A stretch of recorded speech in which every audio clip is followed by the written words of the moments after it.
Income and expenditure account में जैसे कि नाम हमें क्लियर है बेटा, एक तरफ एक्सपेंडिचर और एक तरफ इनकम। इसके फीचर्स, इसका स्वभाव बिल्कुल P&L अकाउंट की तरह है। जैसे बेटा आपने P&L अकाउंट बनाया है वैसे ही आपका इनकम एंड एक्सपेंडिचर बन रहा है। डेबिट साइड पे सारे खर्चे और क्रेडिट साइड पे सारी इनकम। बट हम इसको प्रॉफिट एंड लॉस अकाउंट बोलते नहीं है क्योंकि ये हमारा चैप्टर है नॉन प्रॉफिट ऑर्गेनाइजेशन। तो उसमें प्रॉफिट एंड लॉस बोलने से इसका मीनिंग डीमीन हो जाएगा, है ना। Which is why we call it income and expenditure. इसके दो रूल जो बच्चा याद कर ले, उस बच्चे को इनकम एंड एक्सपेंडिचर अकाउंट बनाना बड़ा आराम से आ जाएगा। दो रूल क्या है? पहला, only revenue nature items,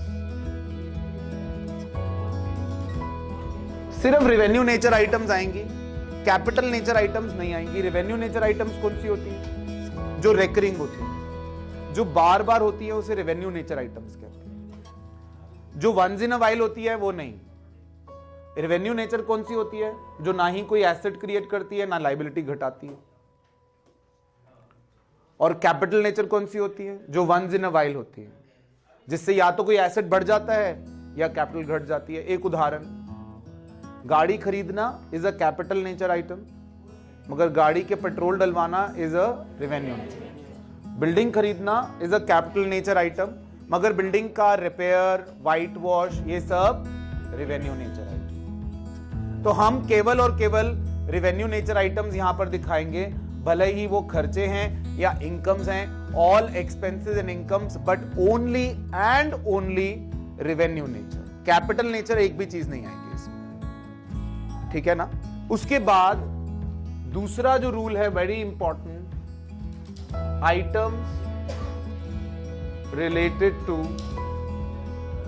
current year only. जो अगले पिछले साल के खर्चे या इनकम है वो नहीं आएंगे। जैसे आप सब्सक्रिप्शन कैलकुलेट करते वक्त क्या करते हो? Subscription received in advance for the next year minus कर देते हो, है ना। Subscription outstanding last year, received this year, ये भी माइनस करते हो क्योंकि वो इस साल की है नहीं।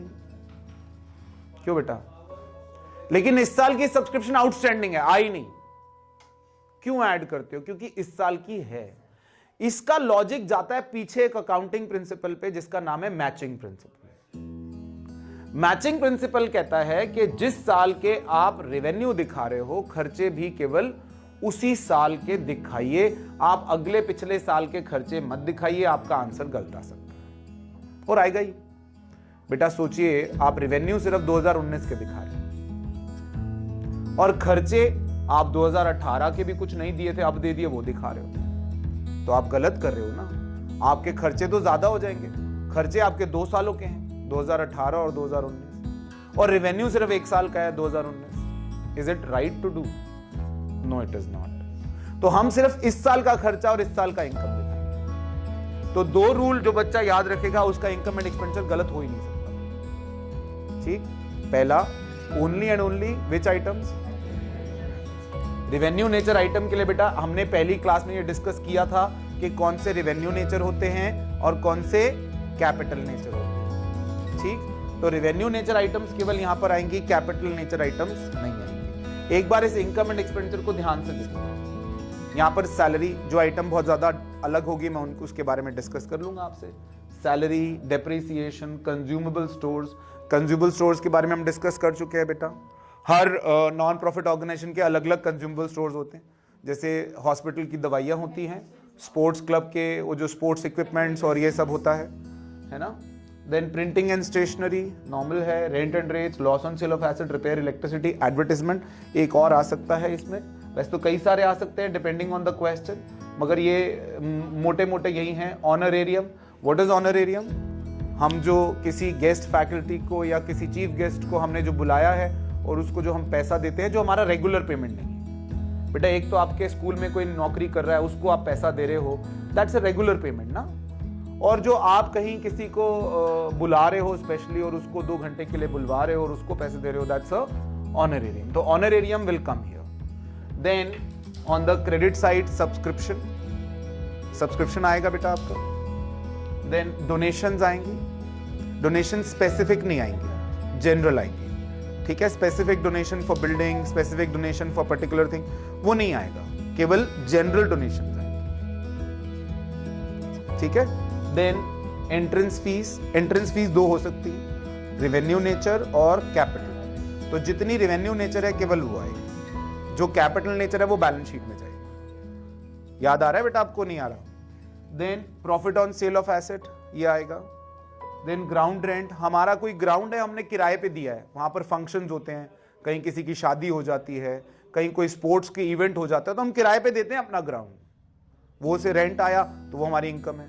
इसी तरह हॉल रेंट भी हमारी इनकम है। आपने देखा होगा कई मंदिर गुरुद्वारे वाले अपना हॉल जो है वो किराए पे भी दे देते हैं, किराए पे इन द सेंस कि भाई वहां फंक्शन कर लेते हैं लोग आकर और उससे इनकम होती है। So that's a hall rent, locker rent, तो ये इनकम्स है हमारी। सेल ऑफ टिकट्स, अब सेल ऑफ टिकट्स में आपने बेटा कोई आपके यहाँ कोई शो हुआ या कोई आपका कोई स्पोर्ट्स का इवेंट हुआ, तो आपने जो टिकट्स बेची उससे जो आपको इनकम आ रही है, that sale of tickets will also come on the income side by ground rent हो गया, ओके। तो इसके अलावा भी कोई इनकम, अब ये पूरी एग्जॉस्टिव लिस्ट नहीं है। एग्जॉस्टिव लिस्ट से मेरा मतलब है कि ऐसा नहीं कि सब कुछ इसमें आ गया, हर क्वेश्चन में अलग अलग चीजें आ सकती हैं, मगर आपको दिमाग लगाना है। दिमाग लगाते वक्त ये दो क्राइटेरिया अपने सामने रखने हैं कि मुझे इसको इनकम एंड एक्सपेंडिचर में डालना चाहिए या नहीं डालना चाहिए, ठीक। अच्छा, अब आपकी क्रेडिट साइड बड़ी आती है डेबिट साइड से, तो यहां पर आता है to surplus, excess of income over expenditure.